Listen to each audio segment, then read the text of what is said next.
Why wait until the end of the month to start doing the wrap up? I finished the first 5 books for August, so let's decide if these books are worth keeping or if it's time for them to go.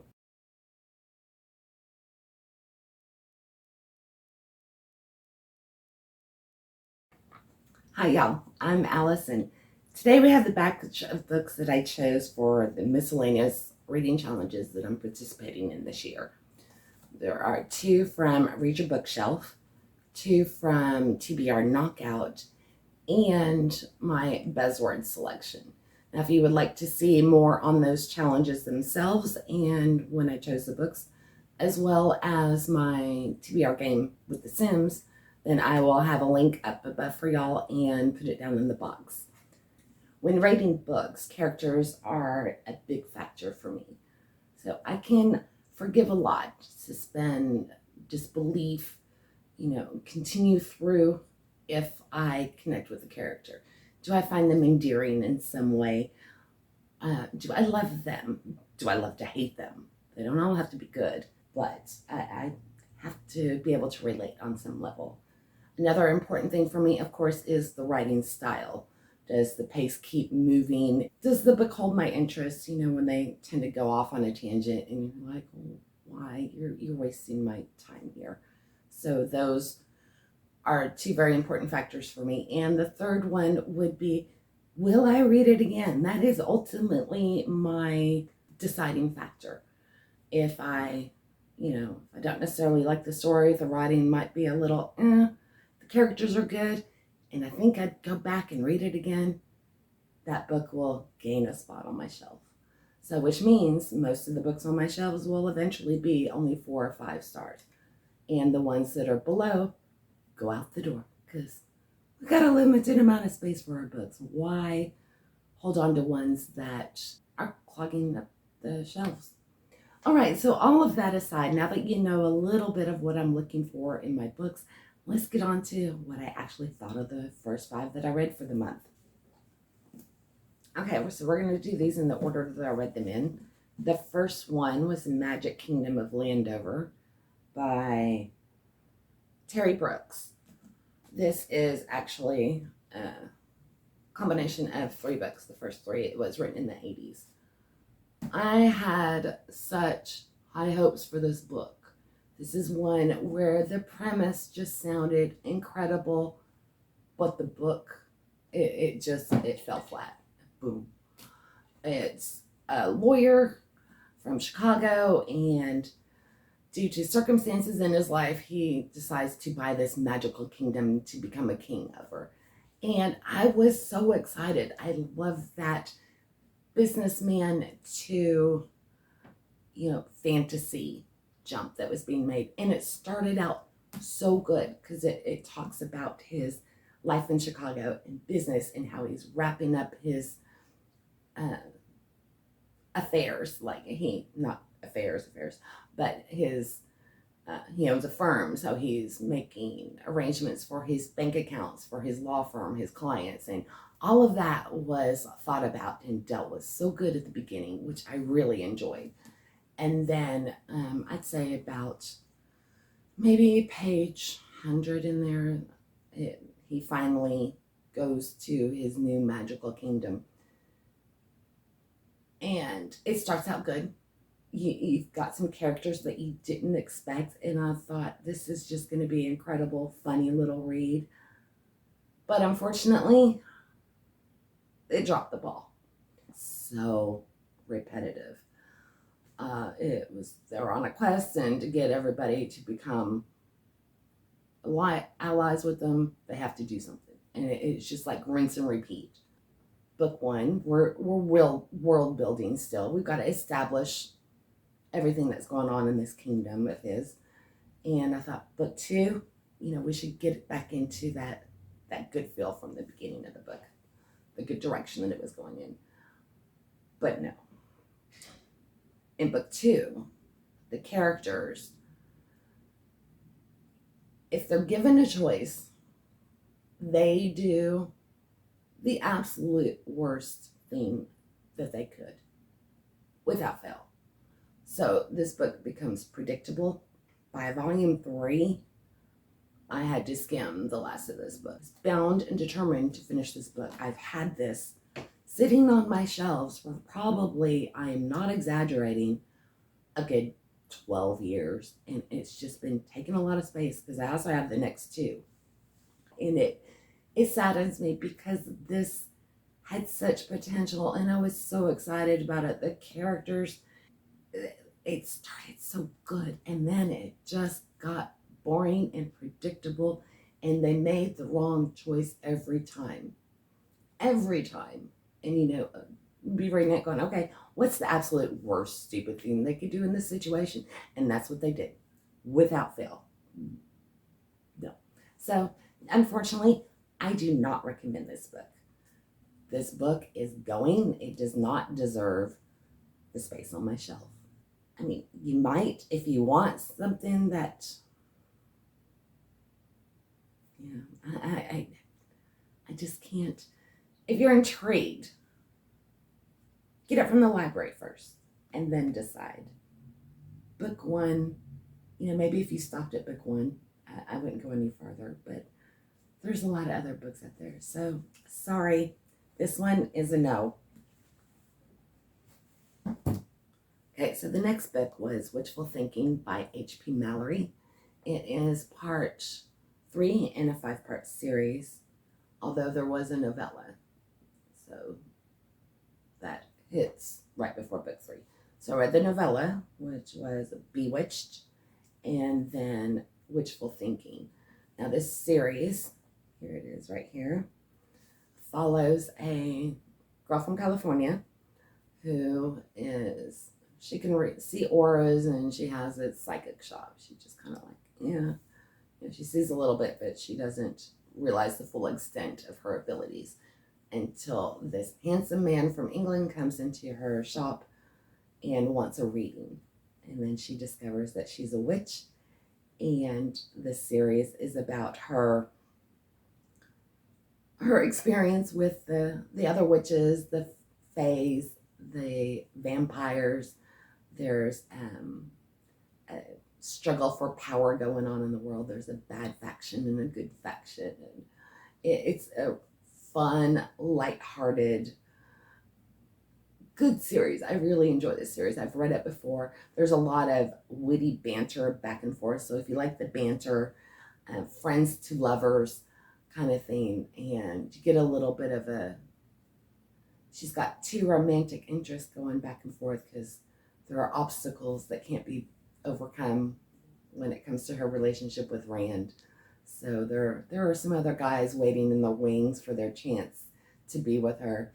It has some steamy moments, but I definitely wouldn't call it graphic or erotica or anything like that. There's just some intense moments, and then it goes on. But it's a really good, fun series. There are times where you want to, of course, like any other characters, you just want to shake them and go, what are you thinking? Why did you do that? But they're so endearing, and the world, I really love the world, the magic system, it all works. So I highly recommend H.P. Mallory's Jolie Wilkins series. The first book I gave 4 stars, and because there are a few times I was like, really? Come on, girl. Checking my journal here with my notes. Okay, book 2 I gave 4 stars. The novella I gave 4. I really like the novella. It gives you Rand's point of view on some events that happen, so it kind of gives you a glimpse into his motivation when you move on to book 3, which, 3 ends on a really good cliffhanger. And book 3 I gave 4 stars as well. So I gave all of them 4 stars. So the important thing is I have read this full series before, maybe even 2 times before. So this could potentially be my 3rd, and I'm still enjoying it. So yay for Witchful Thinking Jolie Wilkins series. Next we have another one in a series, Belle of the Brawl by Lisi Harrison. This is part of the Alpha series, and it is book 3 out of 4, so I'm almost done with it. Go into these with an open mind. The characters, they come across really shallow, really privileged in the first book, the alphas. But they do have their endearing moments. They're between like the 12 to 14 range, so they're immature, and their immaturity comes out. It's been a long time since I was a teenager, but I do remember back in the day that the girls' behaviors in these books, I'd say they are realistic preteens and teenagers with as far as their concerns and their priorities, and they're self-centered. They're all overachievers. They're used to standing out in the crowd, so when you put a bunch of them together, their little petty jealousies are going to come out. But the girls, they do grow, and you can see there are some, if you look, there are some underlying lessons and everything. And I suspect there's an overarching story going on with the woman who set up this competition, this school, that has compelled me to continue on with the series. But they're a really light, fast, fun read, as long as you're, not bothered by overprivileged, shallow characters, because, sometimes you just gotta laugh with them. One thing I did forget to mention is this is a competition this billionaire has set up. And she has created this island, a very high-tech island out in the desert. And she is looking for the next alpha out of women. She's looking to create the next Oprah or bring somebody up in her footsteps. So 100 girls, 100 overachievers are brought to this environment, and they're going to be eliminated. And only one will be left. And that one is the girl, the next alpha that she will put her power behind, her empire behind, to help achieve her dreams. So, yeah, I highly recommend it if you're looking for a light, fun, ridiculous read that potentially has some hidden message and values in it. So on Belle of the Brawl, I did give this one another 4 stars. Moving on, we've got Manhunt, which the 12-day chase for Lincoln's killer by James L. Swanson. This book, I have read it before, but it had been a long time. I'm trying to get the glare off of it. This is so good. Everything in here is thoroughly researched. There is a ton of firsthand material on the Civil War, and by sifting through that, and diaries, letters, newspapers, everything in here has been researched and it's attributed. So everything in quotes was there's the index in the back for all the facts. So he did take a little bit of liberty just by fleshing out like the scenery and a little bit of conversations, but everything is based on truth and documents. And it is unbelievable. You would think that this was a Hollywood movie, not a real assassination and chase to catch the killer. The book starts in DC prior to the night that Lincoln is killed, and it describes the environment in DC, the population's opinion. They're celebrating in the Capitol. Booth is there. He's a popular actor, and he's just pushed over the edge. Originally, they had planned a kidnapping plot, and the events that happened right before Lincoln's death. Very eventful week. The South was falling, and all of Booth's anger and frustration from all of that, he blamed everything on Lincoln. So he shot him, as I'm sure everybody knows that. But the hunt for him, it gives you both sides. You get Booth's side, you get insight into the perspective from the men who are chasing him. You get the other assassination. It's so good. Highly recommend this book. I will say there are some disturbing things in it, of course. There are some racial slurs. Booth was prejudiced, which, yeah, the oppression for the Black people. It is not a focus of the book.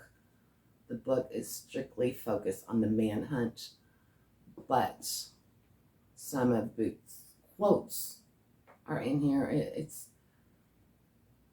There's a few moments where you cringe and disgusted that people ever thought that way.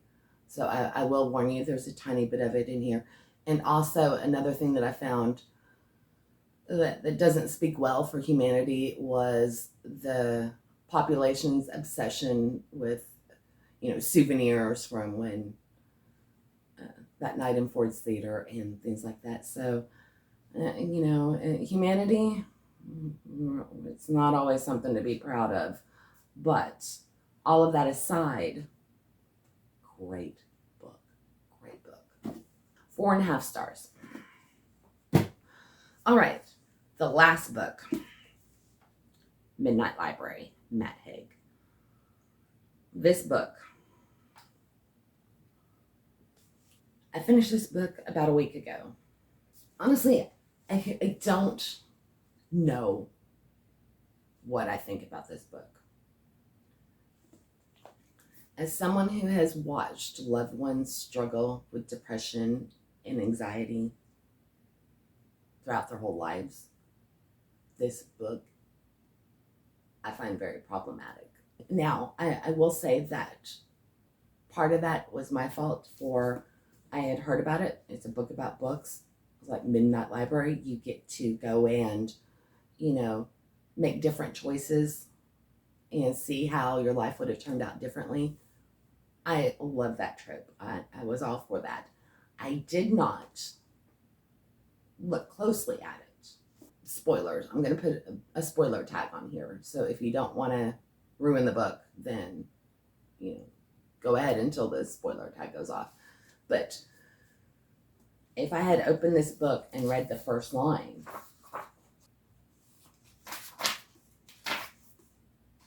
19 years before she decided to die. And then we go 19 years later, and next page. And then we go 27 hours before she decided to die.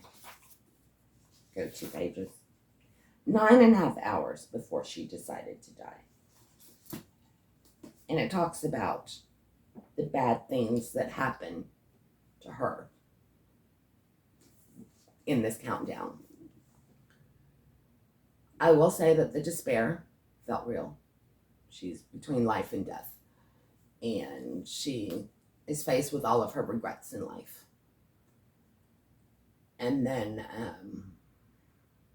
she gets to live those lives and learn that it wouldn't have guaranteed her a better life if she had gone down these different paths. And then all of a sudden, towards the end, after following all of these different paths and realizing that, these weren't necessarily a guarantee for happiness, she all of a sudden decides that life is worth living and she wants to live. So she magically gets up after her ordeal, goes to the neighbor, says, I need an ambulance. And then she's in the hospital. Her estranged brother walks in. Everything's good with them now. All of those years of not talking magically fixed. She goes home. There's no talk of, evaluation or care or therapy or anything from the hospital. She's just automatically back home. And the things that brought her low at the beginning, that brought her to the point where she wanted to end her life, are no longer problems. They're opportunities. So, oh, I may have lost my job. Now I think I'll just, and teach piano lessons. And her life is rosy, and now she automatically just wants to live again. I find that very problematic. And it may be my personal experience, like I said, of watching people suffer. The representation in this just angered me, because if there's somebody who is struggling with that, it's the wrong message to give. That attempted suicide would solve your problems and make you love your life. Trash. No, this book is going out of my house. And that's not even discussing the middle of it, to where it just gets repetitive. It's like it was rushed and it wasn't fleshed out. At the beginning, with her going down the different paths, they were good. And at first I thought it was like, wow, you could really learn about a lot from regret from this book. And I think that's why it angered me so much. This book has potential. If they had left out the suicide aspect, and if they had changed this, if this was, say she had been in a car wreck and was hovering between life and death because of that, or if there had been some natural disaster, if there was some force, outside force, that put her in this situation to be in a life in between life and death, and reevaluating the choices that she made through her life and facing the regrets that she had in her life and letting them go. And then she decided that yes, her life was better than she ever realized. I would have been behind this book. Then my issues just would have been, plot issues where things weren't fleshed out right. But no, they went the suicide route. And that ruined this book for me. So I'm sorry for the spoilers. I'm sorry for, people who enjoyed this book. But I feel very strong. In fact, I feel so strongly about this that I don't know if I can even bring myself to the point of giving it to someone else. And again, I realize that might just be my personal view from being close to this topic. That, this book, no, definitely not going back on my shelf. Originally, I gave it a 4-star, and then, I walked away and I was like, what the hell? No, they don't get 4 stars. And then I dropped it to, I think, 2 stars. And then the more I thought about it, this book has been just irritating me for a week now. This is a 1 star. And, I don't feel bad about that, because there are ways it could have been done beautifully. Now, I don't know if I'll give this author another chance. So if you have read other books by him and, you think it's worth checking out, then please let me know if I should. And if you if you got a completely different vibe from this book, by all means, share your views. Maybe my mind will, maybe I'd change my mind on this one with a different outlook. But yeah. So anyway, oh, you see, Ollie, that's my progress so far. And sorry for the, I went a little off the deep end. But I am working on my next stack of 5 books, and I've gotten halfway through it. So I will be doing the wrap-ups for my TBR games, which was The Sims and Just Spin It. Anyway, enough from me. I hope y'all have a great reading month. If you've read any of these books or you're interested in them, let me know what you thought. If you disagree with me, call me out, change my mind. And if you agree, then definitely consider subscribing, because I will have more bookish content coming for y'all. Anyway, thanks for watching. Bye now.